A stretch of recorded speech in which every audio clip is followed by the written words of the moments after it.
उसी से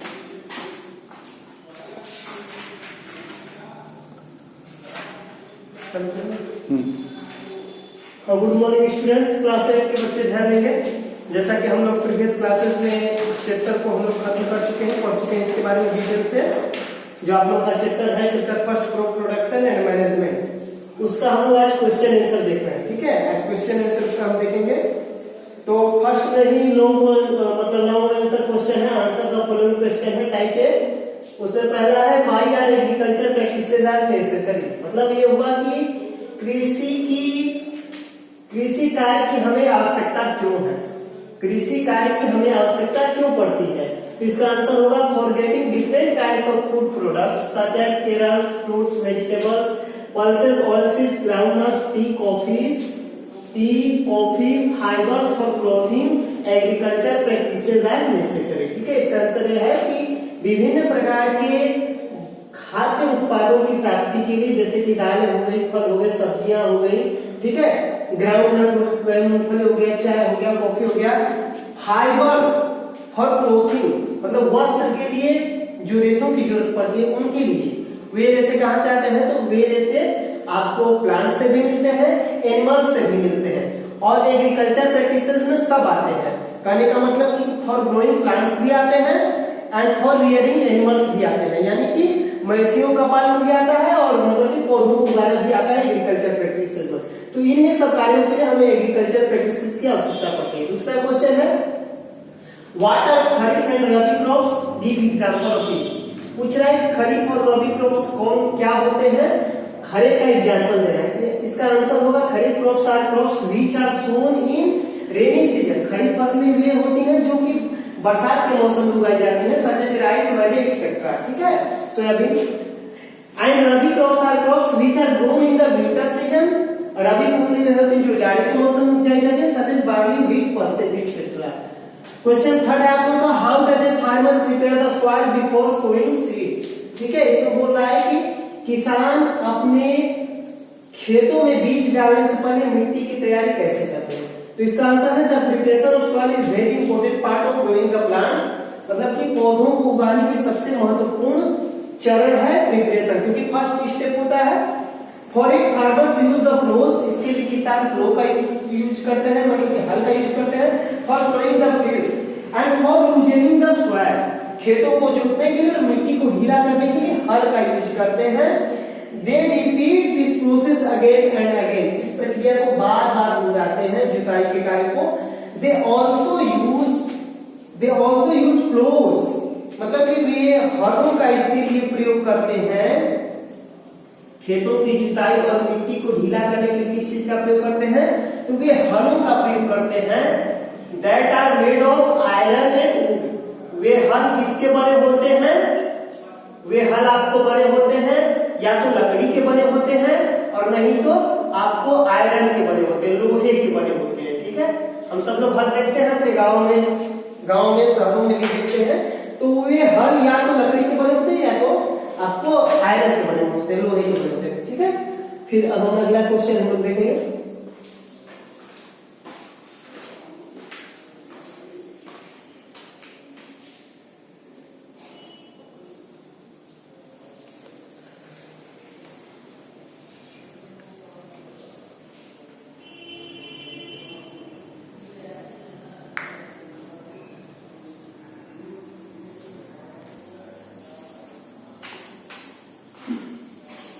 देखिए हम लोग नेक्स्ट क्वेश्चन आंसर देखते हैं।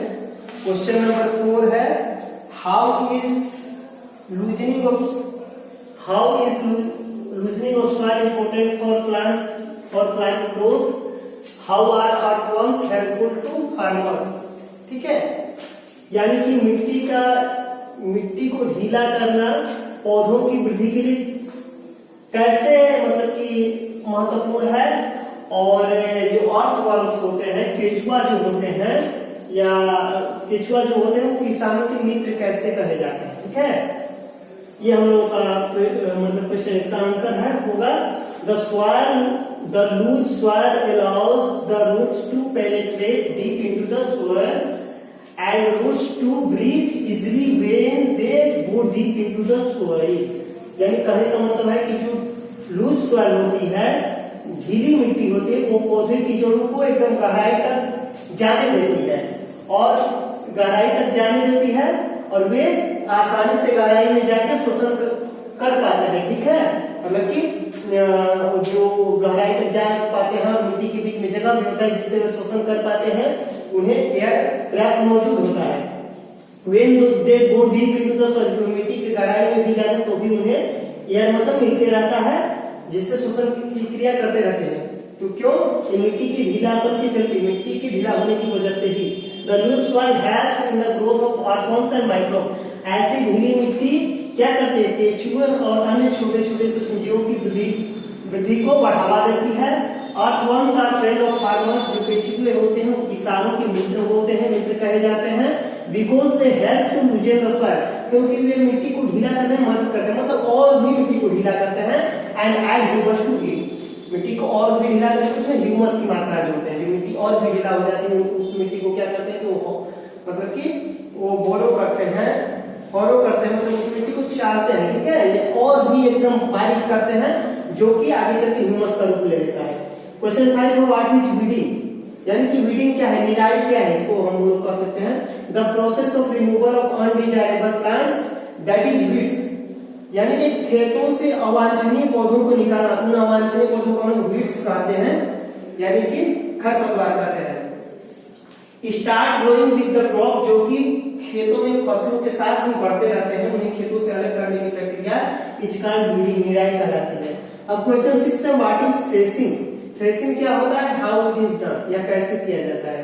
The process of separating grains from the chaff is called threshing, यानी कि चाप से, अनाजों के छिलकों से अनाज के दानों को अलग करने की प्रक्रिया थ्रेसिंग कहलाती है। Threshing can be done manually और with the help of a machine called thresher, मतलब थ्रेसिंग की प्रक्रिया, कटाई की प्रक्रिया, अनाज से फसलों के दानों को अलग करने की प्रक्रिया मैन्युअली भी की जाती है, पारंपरिक तौर पर भी की जाती है और मशीनों की मदद से भी की जाती है, जिसे थ्रेशर कहते हैं। ठीक है, पारंपरिक विधि में देखते हैं हम लोग की कई लोग मतलब मवेशियों की हेल्प से, अनाजों से, मतलब उनके छिलकों से उनके दानों को अलग करते हैं और मवेशियों का हेल्प लेते हैं उस कार्य के लिए, और कहीं कहीं ये मशीनों के थ्रू भी किया जाता है, जिससे थ्रेशर करते हैं। ठीक है, अब नेक्स्ट हम लोग क्वेश्चन देखेंगे, एक दो क्वेश्चन आ गया है। ठीक है,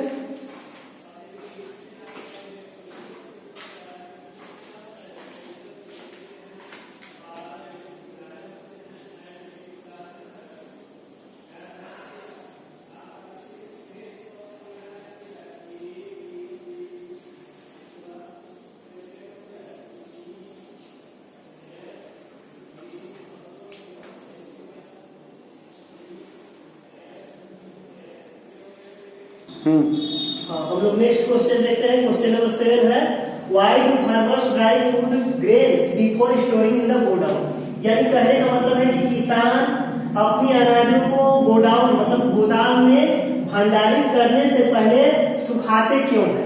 इसका आंसर हम लोग को लिखना है। इसका आंसर होगा safe storage is also very important task, मतलब कि उचित प्रबंधन, सुरक्षित भंडारण अनाजों का जो है वो भी अपने आप में एक महत्वपूर्ण कार्य है। इसके लिए क्योंकि since moisture encourages microbial growth, क्योंकि अगर हम लोग अनाजों को उचित ढंग से सुखा कर नहीं रखेंगे तो क्या होगा कि since moisture encourages microbial growth, क्योंकि अनाजों में अगर नमी की मात्रा रहेगी तो वे सूक्ष्म जीवों को बढ़ोतरी देंगी, जैसे कि इंसेक्ट्स, पेट्स, बैक्टीरिया, फंजाई, यानी कि पीड़कों को, सूक्ष्म जीवों को, जीवाणुओं को, फंगस की वृद्धि को बढ़ावा देंगे। Therefore, इसीलिए बिफोर स्टोरिंग फूड ग्रेन्स, अनाजों को भंडारित करने से पहले इन गोदामों में फार्मर्स ड्राई इट प्रॉपर्ली, किसान क्या करते हैं कि इसे अच्छे ढंग से सुखाते हैं इन द सनलाइट, सूर्य के प्रकाश में की उपस्थिति में। ठीक है, यानी सूर्य के प्रकाश की उपस्थिति में अपने अनाजों को अच्छे ढंग से सुखाते हैं सनलाइट में, टू रिड्यूस द मॉइस्चर, उस नमी की मात्रा को घटाने के लिए, क्योंकि अगर नमी रहेगी तो सूक्ष्मजीवों की वृद्धि को बढ़ावा देगी जो अनाजों को नुकसान पहुंचाएंगे। और जब ये सुखा देते हैं, नमी की मात्रा कम हो जाती है अनाजों में, तो this prevent the attack by insects, pests, bacteria and fungi, यह क्या करता है कि सूक्ष्मजीवों को मतलब कि सूक्ष्मजीवों को अनाजों तक आने से रोकता है, क्योंकि अनाज एकदम सूख जाते हैं, सूक्ष्मजीवों की बढ़ोतरी का चांस ही नहीं मिल पाता।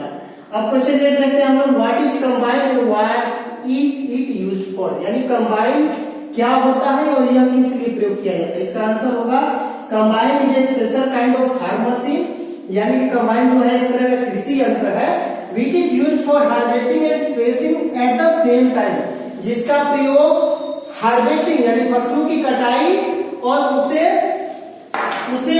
छिलकों से अलग करने, दोनों का एक ही साथ करता है। मतलब फसलों की कटाई के लिए और उसे उसके छिलकों से अलग करने के लिए दोनों का एक साथ करने के लिए प्रयोग किया जाता है। ठीक है, ये आप लोग का आंसर हुआ। जैसे कि हम लोग देखते हैं ना, बड़ा बड़ा जो कंबाइन मशीन आता है, जो कि हम लोग जिसको हार्वेस्टर कहते हैं, एक्चुअली वो हार्वेस्टर नहीं, वो एक तरह का कंबाइन मशीन का ही एक तरह का एग्जाम्पल है कि जो काट भी देता है और फसलों को उसके बालियों से छिलकों से अलग भी करता है। ये आप लोग क्वेश्चन आंसर को, अब हम लोग वन वर्ड क्वेश्चन आंसर सब देखेंगे। ठीक है,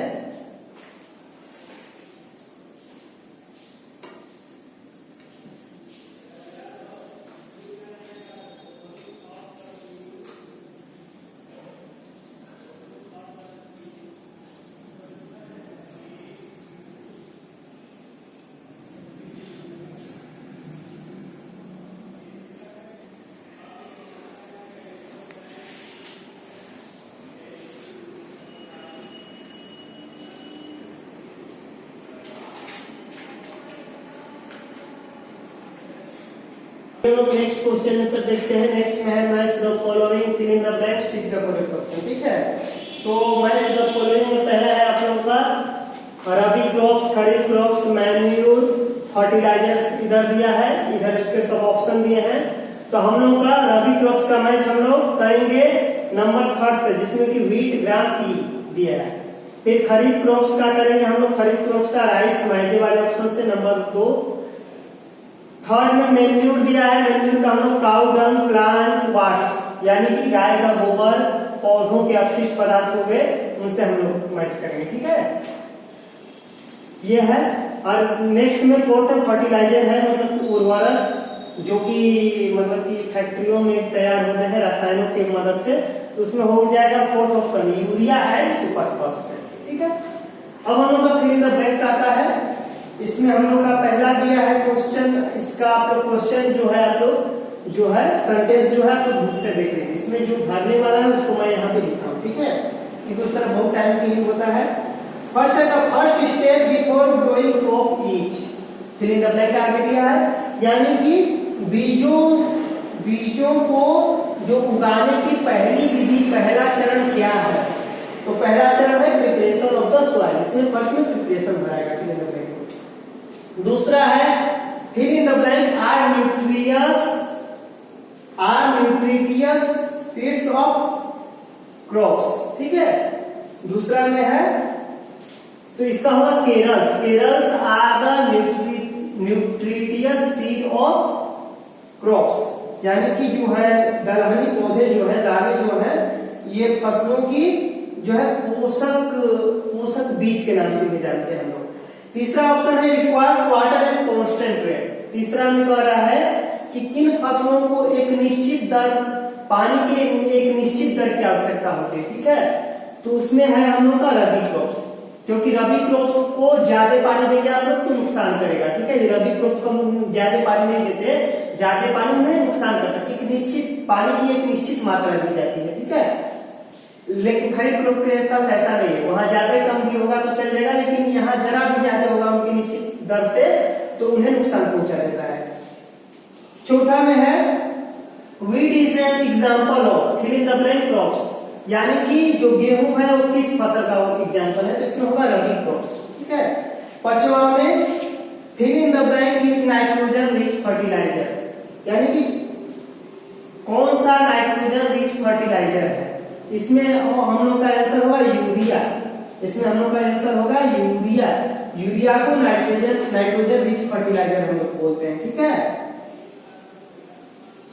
यूरिया। अब नेक्स्ट है हम लोगों का मतलब कि छठवां नंबर में ऑर्गेनिक वीडिसाइड्स आर कॉल्ड, यानी इससे पूछ रहा है कि ऑर्गेनिक वीडिसाइड्स को हम लोग क्या कहते हैं।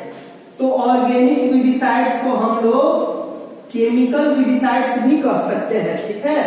जिन पीड़कों का प्रयोग खेतों में पीड़कनाशियों के तौर पर होता है हम लोग केमिकल वीडिसाइड्स भी बोलते हैं, क्योंकि वे कारखानों में मतलब कि रसायनों की मदद से तैयार होते हैं। अब हम लोग का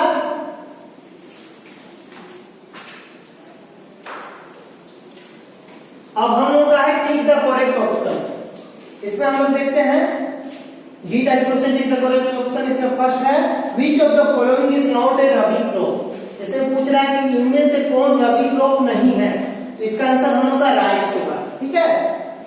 नेक्स्ट आते हैं the process of beating out the grain from the crop is called. कह रहा है कि फसलों से जो है फसलों से अनाज के दानों को अलग करने की प्रक्रिया क्या कराती है? थ्रेसिंग। क्या कराती है? थ्रेसिंग। फिर नेक्स्ट है which of the following is not traditional method of irrigation। पूछ रहा है कि इसमें से कौन सा सिंचाई का जो है ट्रेडिशनल मेथड नहीं है, पारंपरिक विधि कौन नहीं है। इसमें रहर दिया है, ड्रिप इरिगेशन या चेन सिस्टम। रहर, फिर चेन सिस्टम जो है कि चेन से जो पानी निकलता है बॉक्स टाइप के लगे होते हैं, और ड्रिप इरिगेशन छिड़काव तंत्र दिया है। तो छिड़काव तंत्र हम लोग का होगा, ये पारंपरिक विधि नहीं, ये अत्याधुनिक विधि से मशीनों से पानी छिड़का जाता है, ठीक है। अब नेक्स्ट है which of the following is used to scare away birds in the field। कह रहा है कि खेतों में चिड़ियों को भगाने के लिए किस चीज का प्रयोग किया जाता है, तो इसको एक नाम दिया गया है स्केयर को, ठीक है।